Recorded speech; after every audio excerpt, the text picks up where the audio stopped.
नमस्कार। प्रादेशिक समाचार के साथ मैं शीला कुमारी। पहले मुख्य समाचार।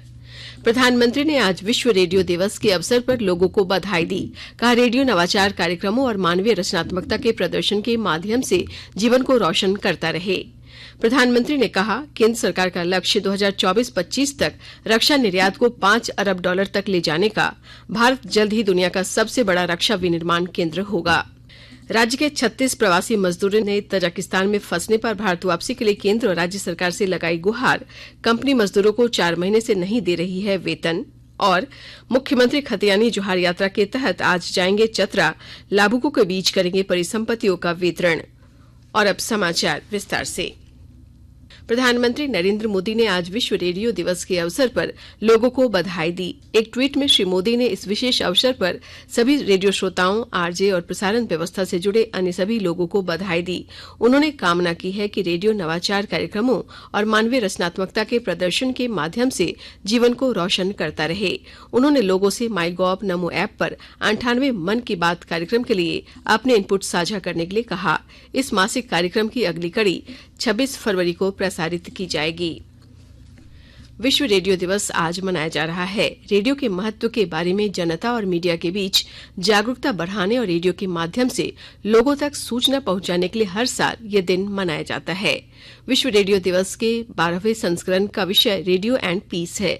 संयुक्त राष्ट्र शैक्षिक, वैज्ञानिक और सांस्कृतिक संगठन यूनेस्को ने अपने अनुसार संघर्ष की रोकथाम और शांति निर्माण के लिए स्वतंत्र रेडियो महत्वपूर्ण माध्यम है।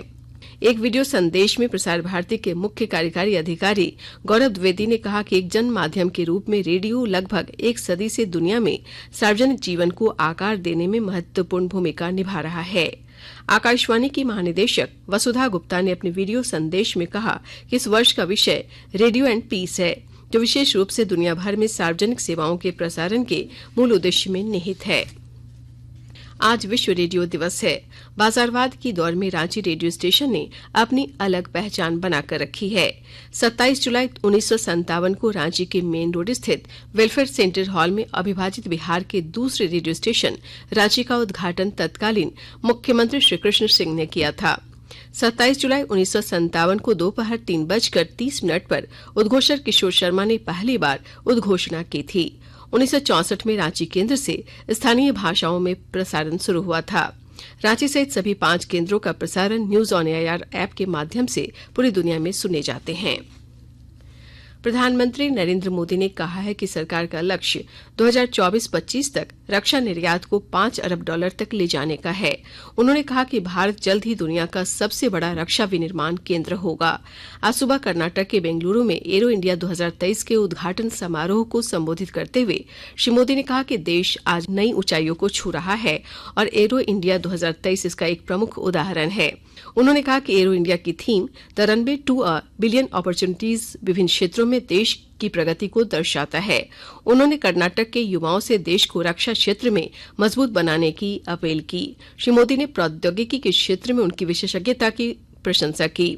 सभा को संबोधित करते हुए केंद्रीय रक्षा मंत्री राजनाथ सिंह ने कहा कि प्रधानमंत्री के कुशल नेतृत्व में भारत हर क्षेत्र में अग्रणी बनकर उभर रहा है। उन्होंने कहा कि एरो इंडिया ने रक्षा क्षेत्र को एक नई ताकत प्रदान की है। हजारीबाग जिले में कोविड काल में अपने माता पिता को खो चुके बच्चों को 1 साल तक वित्तीय सहायता दी जाएगी। विस्तृत ब्यौरे के साथ हमारे हजारीबाग संवाददाता। कोविड काल में अपने माता पिता को खो चुके बच्चों को 1 साल तक वित्तीय सहायता दी जाएगी। यह संभव होगा जयंत सिन्हा के प्रयास से और सहायता मिलेगी फीडिंग इंडिया और जोमाटो का। इस बाबत जयंत सिन्हा ने जानकारी देते हुए बताया कि इन बच्चों को पूरे 1 वर्ष तक राशन भी उपलब्ध कराया जाएगा, जिसमें मोटा अनाज समेत बाजरा, रागी के लड्डू भी दिए जाएंगे ताकि उन्हें बेहतर पोषण मिल सके।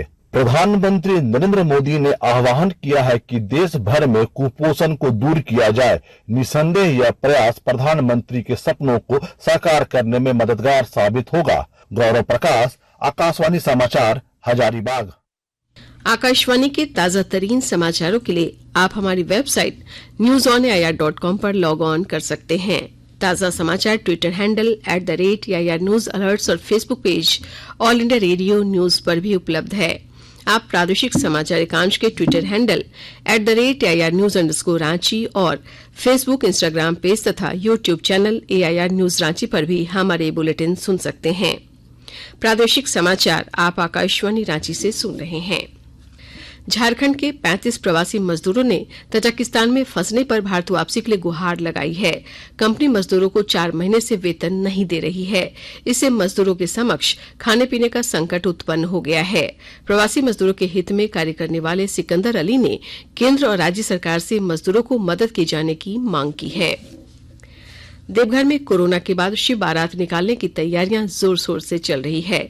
इस बार भी बाबाधाम में शिवलोक को उतारने की तैयारी चल रही है। बारात का मुख्य आकर्षण मानव दैत्य और पंजनी चुड़ैल होगा। साथ ही G20 समिट से संबंधित झांकी होगी। शिवरात्रि महोत्सव समिति के अध्यक्ष अभिषेक आनंद झा ने बताया कि पूरे शहर को और बारात रूट को चंदन नगर के आकर्षक विद्युत सज्जा से दुल्हन की तरह सजाया जा रहा है। झारखंड बिजली वितरण निगम लिमिटेड की ओर से पाकुड़ के सदर प्रखंड के मनीरामपुर पंचायत भवन में ऊर्जा मेला का आयोजन किया गया है, जिसमें काफी संख्या में उपभोक्ताओं ने भाग लिया। ऊर्जा मेला में उपभोक्ताओं के द्वारा कुल 60 आवेदन प्राप्त हुए, जिसमें 37 आवेदन का त्वरित निष्पादन कर दिया गया। मेला में राज्य सरकार की ओर से दी जा रही 100 यूनिट फ्री बिजली के संबंध में भी उपभोक्ताओं को जागरूक किया गया। मुख्यमंत्री हेमंत सोरेन खतियानी जोहार यात्रा के तहत आज चतरा जाएंगे। श्री सोरेन जवाहरलाल नेहरू स्टेडियम में लोगों को संबोधित करेंगे। इसके साथ ही परिसंपत्तियों का वितरण करेंगे। इस दौरान वे अपने कार्यकाल की उपलब्धियों को गिनाएंगे। इसके बाद विकास योजना और कार्यालयों का औचक निरीक्षण करेंगे। मुख्यमंत्री के आगमन को लेकर तैयारी पूरी कर ली गई है। हेलीपैड, मंच और लोगों को बैठने के लिए पंडाल बनाया गया है। चतरा के उपायुक्त अबू इमरान ने बताया कि मुख्यमंत्री के कार्यक्रम को लेकर प्रशासनिक अधिकारियों को मुस्तैद रहने का निर्देश दिया गया है। आरक्षी अधीक्षक राकेश रंजन ने सुरक्षा व्यवस्था को लेकर पदाधिकारियों को जिम्मेदारी सौंपी है। खूंटी पुलिस ने लूटकांड के मामलों में शामिल 3 लुटेरों को पकड़कर लूट के 2 अलग अलग मामलों का खुलासा कर लिया है। तोरपा रोड स्थित बद्री चौक के समीप से लगभग 1 पखवाड़े पूर्व सुरक्षा एजेंसी SIS के कर्मी से पिस्टल की नोक पर 1,69,000 रुपए दिन दहाड़े लूट लिए गए थे।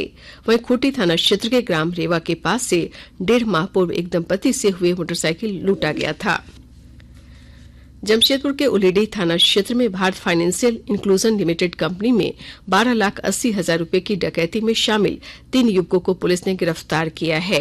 उनके पास से 16,000 रुपए नकद और डकैती में इस्तेमाल की गई कार बरामद की गई है। गिरफ्तार अपराधी गुमला और जामताड़ा जिले के रहने वाले हैं। डकैती के बाद गिरोह के अपराधी कार से रांची पहुंचे थे। सीसीटीवी फुटेज में कार की तस्वीर पुलिस को मिली थी। उसी के आधार पर कार बरामद की गई। ये कार गिरफ्तार संजय चिकबड़ाई की है। सिटी एसपी के विजय शंकर ने बताया कि स्थानीय अपराधियों की मदद से कार्यालय की रेकी करने के बाद डकैती की घटना को अंजाम दिया गया था। गिरफ्तार अपराधियों के खिलाफ गुमला में लूट, डकैती और हत्या की प्राथमिकी दर्ज है। अंत में मुख्य समाचार एक बार फिर। प्रधानमंत्री ने आज विश्व रेडियो दिवस के अवसर पर लोगों को बधाई दी। कहा, रेडियो नवाचार कार्यक्रमों और मानवीय रचनात्मकता के प्रदर्शन के माध्यम से जीवन को रोशन करता रहे। प्रधानमंत्री ने कहा, केंद्र सरकार का लक्ष्य 2024-25 तक रक्षा निर्यात को $5 अरब तक ले जाने का। भारत जल्द ही दुनिया का सबसे बड़ा रक्षा विनिर्माण केंद्र होगा। राज्य के 36 प्रवासी मजदूरों ने तजाकिस्तान में फंसने पर भारत वापसी के लिए केंद्र और राज्य सरकार से लगाई गुहार। कंपनी मजदूरों को 4 महीने से नहीं दे रही है वेतन। और मुख्यमंत्री खतियानी जोहार यात्रा के तहत आज जाएंगे चतरा। लाभुकों के बीच करेंगे परिसंपत्तियों का वितरण। इसके साथ ही आकाशवाणी रांची से प्रादेशिक समाचार का ये बुलेटिन समाप्त हुआ। नमस्कार।